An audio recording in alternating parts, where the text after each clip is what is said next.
नमस्कार दोस्तों। तो आज के इस वीडियो लेक्चर में हम लोग बात करने वाले हैं wave particle duality of matter के बारे में। ठीक है, तो जैसा कि हम लोग क्वांटम मैकेनिक्स में कहते हैं कि जो वेव्स होती हैं, लाइट्स होती हैं, उनके पास दो तरह की प्रॉपर्टीज़ होती हैं। जैसे कि हम लोग बात करें, चाहे वो वेव प्रॉपर्टी हो या पार्टिकल प्रॉपर्टी हो, तो हम देखेंगे कि मैटर के पास भी क्या ऐसी प्रॉपर्टीज़ होती हैं कि वो दोनों तरह से बिहेव कर सकता है। और हम बात करेंगे इसमें दे ब्रॉगली हाइपोथेसिस के बारे में कि उन्होंने अपना क्या कंट्रीब्यूशन दिया था। ठीक है, तो सबसे पहले हम लोग ये समझ लेते हैं कि आखिर वेव क्या है और जो पार्टिकल है वो रिलेट किससे होते हैं। ठीक है, तो अगर मैं कहता हूँ कि मेरे पास कोई एक पार्टिकल है तो पार्टिकल के पास कौन कौन सी प्रॉपर्टीज़ होंगी। तो जैसे हम लोग डेफिनेशन देखते हैं पार्टिकल, जो हमारे पास पार्टिकल्स होते हैं उसमें क्या कहेंगे हम कि उनके पास मास होगा, उनके पास एनर्जी होगी, पार्टिकल्स के पास मोमेंटम होगा और ऐसी कई सारी चीज़ों के बारे में हम बात करते हैं जब हम लोग किसकी बात कर रहे होते हैं, पार्टिकल्स की बात कर रहे होते हैं। जब मैं यहाँ पे कह रहा हूँ पार्टिकल्स, तो पार्टिकल्स में हम लोग किसकी यहाँ बात कर रहे हैं। सपोज कर लीजिए कि इलेक्ट्रॉन्स, प्रोटॉन्स, न्यूट्रॉन्स, ठीक है, इस तरह के हम लोग पार्टिकल्स की बात कर रहे हैं। दूसरी तरह की बात हम लोग करते हैं जब वेव्स, है ना, तो वेव्स की किन प्रॉपर्टीज़ की हम लोग बात करते हैं। जब हम लोग वेव्स की बात करते हैं तो हम लोग कहते हैं फ्रीक्वेंसी, है ना, हम लोग उसकी फ्रीक्वेंसी के बारे में बात करते हैं, हम उसकी वेवलेंथ के बारे में बात करते हैं, है ना, हम उसकी वेवलेंथ की बात करते हैं, हम उनकी इंटेंसिटी के बारे में बात करते हैं। ठीक है, तो इन तरह की हम लोग क्या करते हैं, इनकी प्रॉपर्टीज़ के बारे में बात करते हैं। तो अब हम ये देखेंगे कि हमारे पास जो ये दो चीज़ें आई, पहला क्या हो गया पार्टिकल और दूसरा क्या हो गया वेव्स। तो फिजिक्स में जब हम लोग बात करते हैं इंटरफेरेंस की, ठीक है, इंटरफेरेंस की हम लोग बात करें, या जब हम लोग डिफ्रैक्शन की बात करते हैं, ठीक है, पोलराइजेशन की बात करते हैं,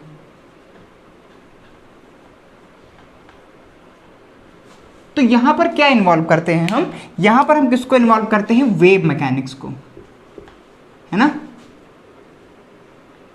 यहां पर वेव मैकेनिक्स आ जाती है। यानी कि यहां पर हम चाहे लाइट की बात कर रहे हों या मैटर की बात कर रहे हों, यहां पर हम उसके वेव नेचर की बात करते हैं। ठीक है, क्योंकि ये जो एक्सपेरिमेंट्स हैं, ये फिनोमिनास जो हैं एक्सपेरिमेंटली प्रूव किए गए, उसको हम केवल और केवल वेव नेचर की स्टडी से क्या कर सकते हैं, वेरीफाई कर सकते हैं। इंटरफेरेंस, डिफ्रैक्शन, पोलराइजेशन, ऐसे कई सारे फिनोमिनास जो हैं वो केवल हम वेव नेचर से ही क्या कर सकते हैं, शो कर सकते हैं। लेकिन यहां पर अगर हम बात करें फोटो इलेक्ट्रिक इफेक्ट की, फोटो इलेक्ट्रिक इफेक्ट की, या हम लोग बात करें कॉम्पटन इफेक्ट की, ठीक है, या हम लोग बात करते हैं एब्जॉर्प्शन की, एब्जॉर्प्शन और रेडिएशन, है ना, एब्जॉर्प्शन या रेडिएशन की जब भी हम लोग बात करते हैं, इन फिजिकल फिनोमेनास की जब हम बात करते हैं, तो यहाँ पर हम किसकी बात करेंगे, यहाँ पर हम बात करेंगे पार्टिकल्स की, है ना, पार्टिकल नेचर की। और यहाँ पर हम बात करेंगे सीधा से तो पार्टिकल नेचर ऑफ लाइट। यहाँ पर भी हम क्या लिख सकते हैं, वेव मैकेनिक्स लाइट, यहाँ पर हम लाइट की बात कर रहे हैं। ठीक है, तो अब ऐसा कैसे पॉसिबल है कि अगर हम केवल लाइट को सपोज करके चलें तो लाइट के पास दोनों तरह की प्रॉपर्टीज हो, है ना, कि ये एक क्या करे, इंटरफेरेंस पैटर्न भी शो करे, डिफ्रैक्शन पैटर्न भी शो करे, पोलराइजेशन पैटर्न भी शो करे, और कभी हम कहें कि ये फोटो इलेक्ट्रिक इफेक्ट भी शो करेगी, कॉम्पटन इफेक्ट भी शो करेगी। तो ये जो बेसिकली प्रूफ आया कि जो लाइट है हमारी वो दोनों तरह से बिहेव कर सकती है। इसमें जो सबसे बड़ा हाथ रहा सर किसका, सर हर्ट्ज का, ठीक है, हर्ट्ज का, जिन्होंने क्या कहा था कि जो लाइट है वो बेसिकली क्या है, क्वांटा ऑफ एनर्जी, ठीक है, क्वांटा ऑफ एनर्जी, एनर्जी का एक बंडल है। तो उसको हम लोग क्या कर सकते हैं, एक पार्टिकल की तरह ट्रीट कर सकते हैं, और एक पार्टिकल को हम लोग क्या बोलेंगे, एनर्जी बंडल को क्या बोलेंगे, क्वांटा बोलते हैं, और उसके कलेक्शन को हम लोग क्या बोलते हैं, क्वांटम। ठीक है, तो अगर हम लोग बात करेंगे कि photo electric effect, Compton effect या एब्जॉर्प्शन और रेडिएशन की, तो वहाँ पर क्या होती है, हमारी क्वांटम मैकेनिक्स जो होती है, quantum mechanics of light, quantum theory of light, वो फेल हो जाती है। इसके लिए हमें क्या चाहिए, पार्टिकल नेचर ऑफ लाइट चाहिए। तो यहाँ पर 1924 में सर डी ब्रॉगली ने,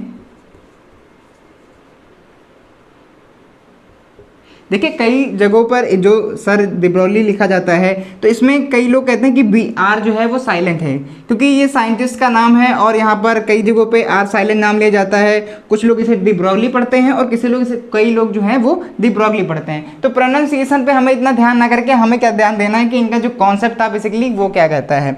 तो सर 1924 में डी ब्रॉगली सर ने क्या कहा अपने पीएचडी की थीसिस में कि हर मैटर के करस्पॉन्डिंग, किसी भी मैटर के करस्पॉन्डिंग एक क्या होगी, वेव होगी, जिसे हम लोग क्या बोलेंगे, मैटर वेव, या इसे हम लोग इनके नाम से ही डी ब्रॉगली वेव भी बोलते हैं। इन्होंने क्या कहा कि कोई भी मैटर का मतलब जो भी स्पेस ऑक्यूपाई करे, जिसके पास कुछ वॉल्यूम हो, मास हो, जैसे कि हम लोग बात करेंगे इलेक्ट्रॉन, प्रोटॉन, न्यूट्रॉन्स जो कि पार्टिकल्स हैं, तो क्या कहते हैं कि इनके करस्पॉन्डिंग क्या होती है, एक वेव एसोसिएट होती है, जिसे हम लोग क्या बोलते हैं, मैटर वेव या डी ब्रॉगली वेव। ठीक है, ये इन्होंने अपनी पीएचडी की थीसिस में 1924 में पब्लिश किया और इन्होंने एक फॉर्मूला दिया, कहा कि उस मैटर वेव की जो वेवलेंथ होगी वो क्या होगी, h/p।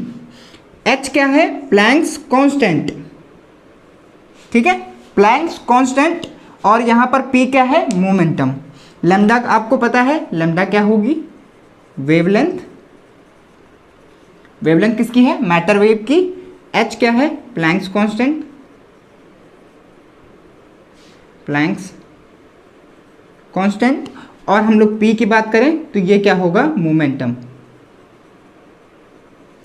ठीक है, तो सर ने ये कहा कि हर एक मैटर से एसोसिएटेड क्या होगा, एक वेव होगी, जिसे हम लोग क्या बोलेंगे, मैटर वेव। तो अगर हम लाइट को भी सपोज कर लें तो लाइट भी दोनों नेचर शो कर सकती है, यानी कि उसके पास इंटरफेरेंस, डिफ्रैक्शन, पोलराइजेशन, ये प्रॉपर्टीज भी वो शो करेगी। ये जो हमारे पास फिजिकल फिनोमेनास हैं वो भी हम क्या स्टडी कर सकते हैं, और जो हमारे पास पार्टिकल नेचर जो होंगे, पार्टिकल नेचर के फिनोमेनास भी, जैसे photo electric effect, Compton effect, absorption और रेडिएशन, इसको भी स्टडी हम कर सकेंगे। लेकिन आपको हमेशा याद रखना है कि जब भी हम लोग किसकी बात करेंगे, इंटरेक्शन की, ठीक है, जब भी इंटरेक्शन हो रहा होगा मैटर से या किसी से भी, तब हम क्या करेंगे, इसके पार्टिकल नेचर की बात करेंगे। ठीक है, पार्टिकल नेचर की बात करेंगे।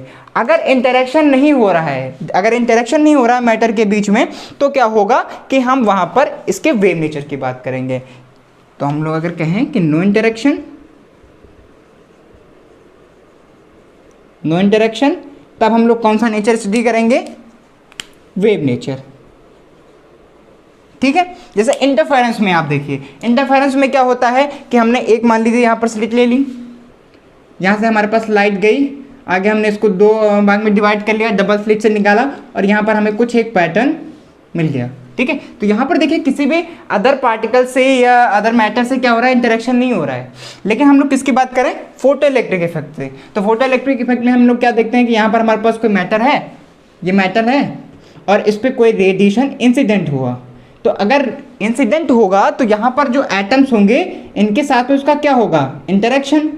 तो जब इंटरेक्शन होगा तब हम लाइट को किसकी तरह ट्रीट करेंगे, पार्टिकल की तरह, और जब इंटरेक्शन नहीं होगा तो हम लोग किसकी तरह इसको ट्रीट करेंगे, वेव की तरह। अब यहाँ पर डी ब्रॉगली सर की जो यहाँ पर इक्वेशन आती है, जिसे हम लोग क्या बोलते हैं, lambda is equals to h/p, Planck's constant. Planck's constant की आपको वैल्यू पता होगी, नहीं है तो बता देते हैं, 6.634 इंटू 10⁻³ जूल सेकेंड। ठीक है, इस इक्वेशन को हम लोग क्या कर सकते हैं, डराइव कर सकते हैं वेरी इजीली। देखिए छोटा सा अगर है, इसको हम क्या कर लें, डेरिवेशन, है ना, इसका छोटा सा डेरिवेशन कि आखिर ये कहाँ से आ रही है। तो आप इसी को लेकर चलते हैं यहाँ पे कॉन्सेप्ट जो सर हर्ट्ज ने जो अपना कॉन्सेप्ट दिया था कि जो हमारे पास लाइट होती है वो क्या होती है, basically quanta of energy, bundle of energy होती है। एक सिंगल बंडल को हम लोग क्या बोलेंगे, क्वांटा। ठीक है, तो एनर्जी हमें पता है कि एनर्जी का रिलेशन क्या होता है, E equals to H nu. Nu basically क्या है, फ्रीक्वेंसी, तो इसको हम क्या लिख सकते हैं, C बाई लेमडा। इसको हमने मान लिया इक्वेशन नंबर 1। ठीक है, दूसरी चीज आइंस्टाइन की, सर आइंस्टाइन की हमारे पास, ठीक है, आइंस्टाइन की मास एनर्जी जो रिलेशन होती है, ठीक है, मास एनर्जी रिलेशन क्या होती है, E इक्वल्स टू mc²। इसको हमने मान लिया इक्वेशन नंबर 2। ठीक है, अब इन दोनों इक्वेशन को हम लोग इक्वेट कर दें, क्या मिलेगा, देखिए फ्रॉम 1 एंड 2 क्या मिलेगा हमें, mc² equals to hc by lambda. ठीक है, इसको यहां पे हम देख लेते हैं थोड़ा सा।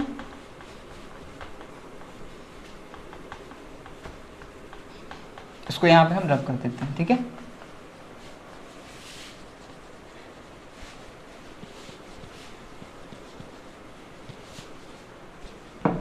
तो 1 और 2 से क्या मिलता है, इसको हम यहाँ पे लिखते हैं वापस।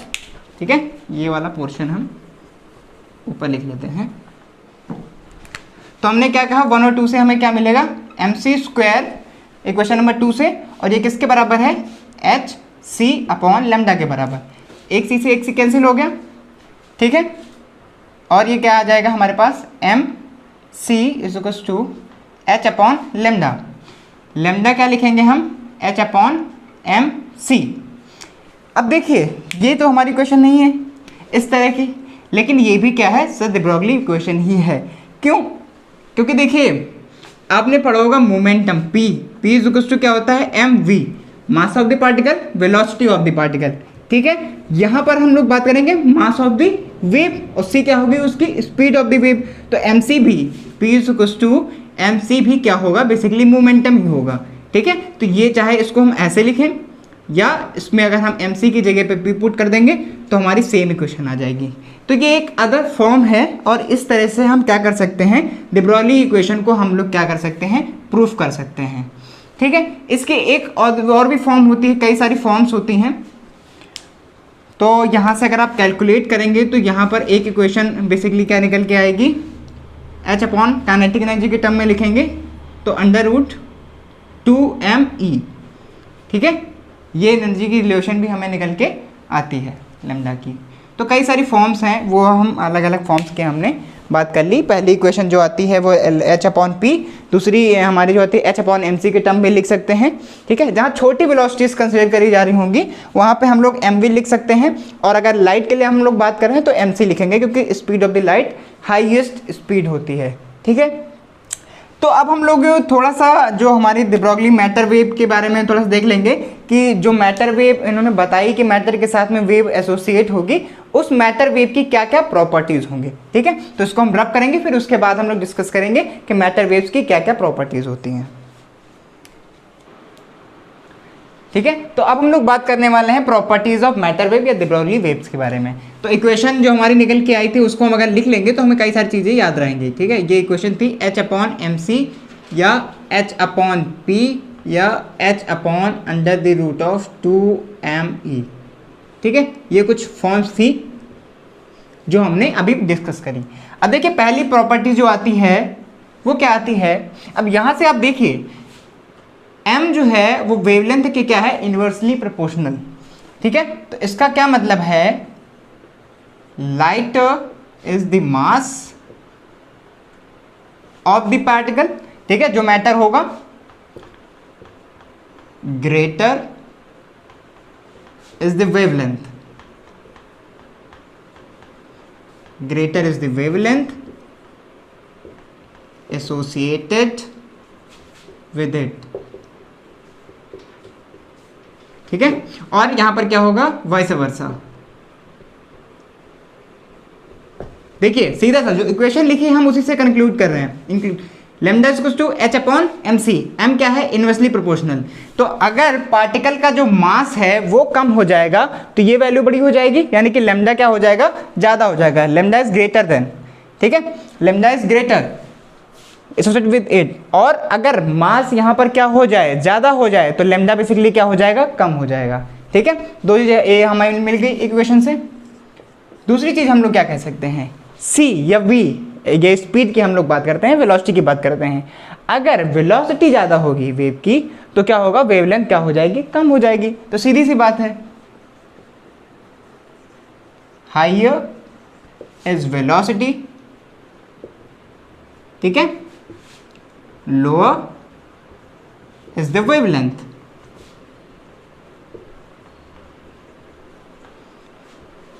और वाइस वर्सा, उल्टा हो जाएगा कि अगर ये वेलोसिटी कम हो जाएगी तो वेवलेंथ ज़्यादा हो जाएगी। और ये आपको याद रखना है कि वेवलेंथ और फ्रीक्वेंसी में क्या डिफरेंस होता है।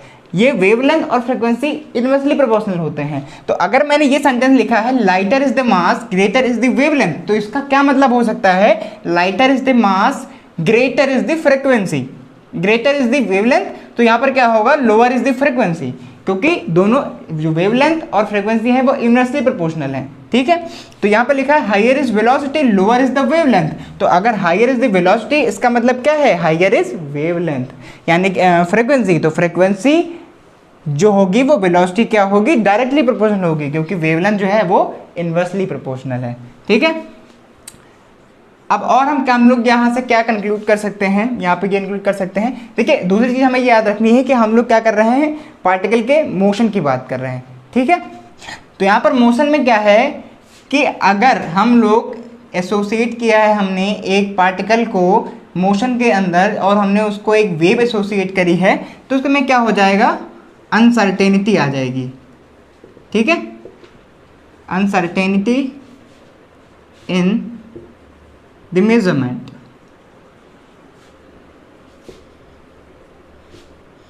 मेजरमेंट ऑफ पार्टिकल, ठीक है, पार्टिकल या मैटर। पार्टिकल बेसिकली हम किसकी बात कर रहे हैं? यहाँ पर हम किसी मैटर की ही बात कर रहे हैं।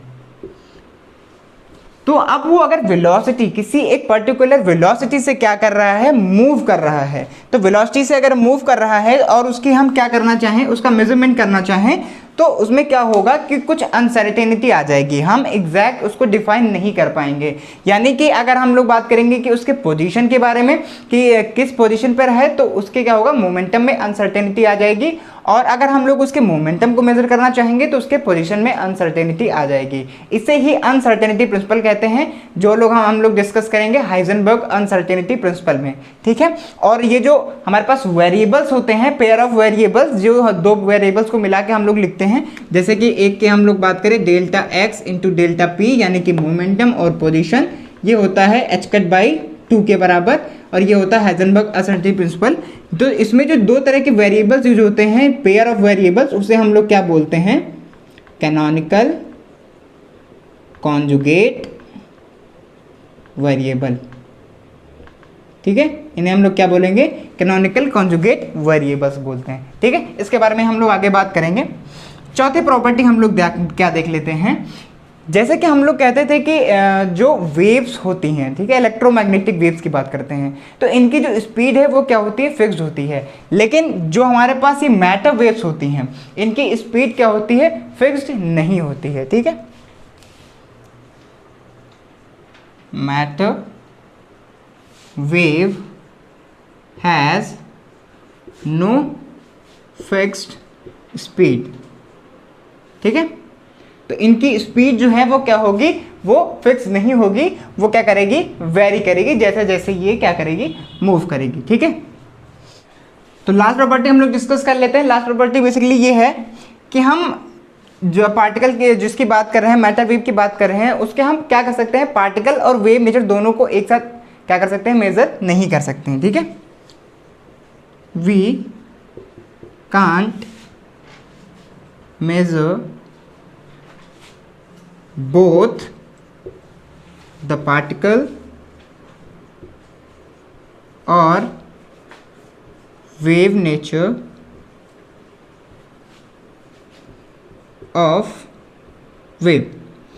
एक पर्टिकुलर टाइम पे हम केवल इसकी एक ही नेचर को स्टडी कर पाएंगे, यानी कि जब आप पार्टिकल नेचर की बात कर रहे होंगे तो आप पार्टिकल नेचर ही शो करेगा, और जब आप वेव नेचर की स्टडी कर रहे होंगे तो आप वेव नेचर की स्टडी कर पाएंगे। दोनों को एक ही एक्सपेरिमेंट में दोनों नेचर से आप रिजल्ट शो कर पाएँ, वेरीफाई कर पाएँ, ऐसा पॉसिबल नहीं होगा। एक पॉइंट और ये कर लें कि ये जो मैटर वेव्स बेसिकली होती हैं, ये क्या होती हैं, पार्टिकल के मोशन की वजह से इंट्रोड्यूस होती हैं, ठीक है, क्योंकि यहाँ पर पार्टिकल क्या होता है, मोशन में होता है। These waves are due to the motion of, particle की बात करें या मैटर, ठीक है। और ये क्या होंगी, चार्ज से इंडिपेंडेंट होती हैं। And these waves are independent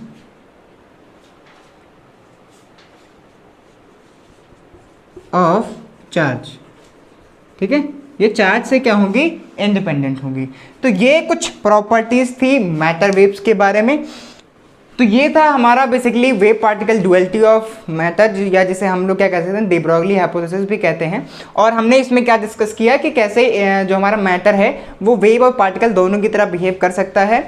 और हमने मैटर वेव जो एसोसिएट करी किसी भी मटेरियल पार्टिकल से, जैसे कि इलेक्ट्रॉन, प्रोटॉन, न्यूट्रॉन, इसकी क्या प्रॉपर्टीज़ होती हैं, कैसे ये बिहेव करता है, उसके बारे में। तो आगे आने वाली वीडियोस में हम डिस्कस करेंगे अनसर्टेनिटी प्रिंसिपल के बारे में, बॉन्ड प्रोबेबिलिटी इंटरप्रिटेशन के बारे में, वेव पैकेट्स के बारे में। तो क्वांटम मैकेनिक्स की और भी वीडियोस के लिए बने रहिए हमारे साथ। तो फिलहाल इस वीडियो लेक्चर के लिए इतना ही। वीडियो देखने के लिए बहुत बहुत धन्यवाद।